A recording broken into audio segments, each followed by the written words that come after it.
Boker Tov à toutes et à tous. Dans cette paracha, deuxième paracha, Bechokotai, puisque nous lirons deux parachas de Shabbat, on nous dit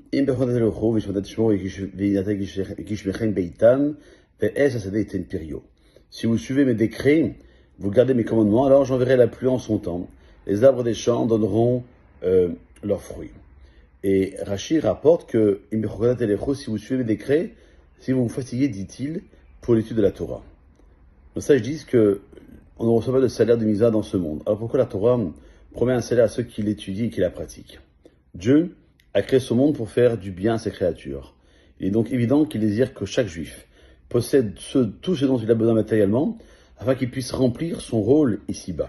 Mais si l'homme ne s'occupe pas de Torah, cela lui privera de cette abondance matérielle, car l'idéal pour un homme, c'est de se rapprocher de Dieu.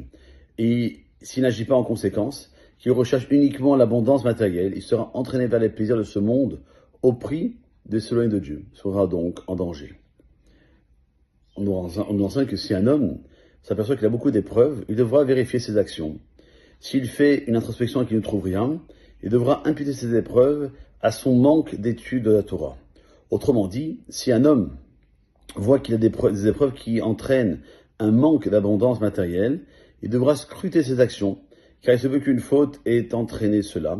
Et s'il ne trouve pas, alors il imputera son manque au fait qu'il n'étudie pas la Torah régulièrement. Puisqu'il s'est relâché dans son étude, il est impossible qu'il reçoive l'abondance matérielle, car cela l'éloignera probablement de son Créateur.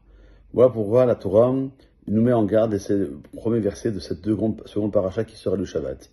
Ceci n'est pas le salaire d'avoir gardé la Torah et les Mitzvot, car en vérité, ce salaire dont on parle dans ces brachot de Bechokotai nous est réservé au long futur et non dans ce monde-ci. Mais la Torah nous dit que Dieu veut donner à chaque juif tout ce dont il a besoin, mais s'il n'utilise pas la Torah, il est en danger. C'est pourquoi, lorsque la Torah dit si vous vous donnez du mal pour l'étude, alors vous recevrez l'abondance matérielle, car l'étude vous permettra certainement d'utiliser cette abondance au service de Dieu, afin de pouvoir développer votre pratique de la Torah, des Mitzvot, et ainsi de ne pas vous éloigner du Maître du monde. Alors, prenons ces brachot, elles sont tellement importantes. Le Bechokotai est toujours lu le Shabbat, où on va arriver à un moment à la fête de Shavuot. Passez une bonne journée.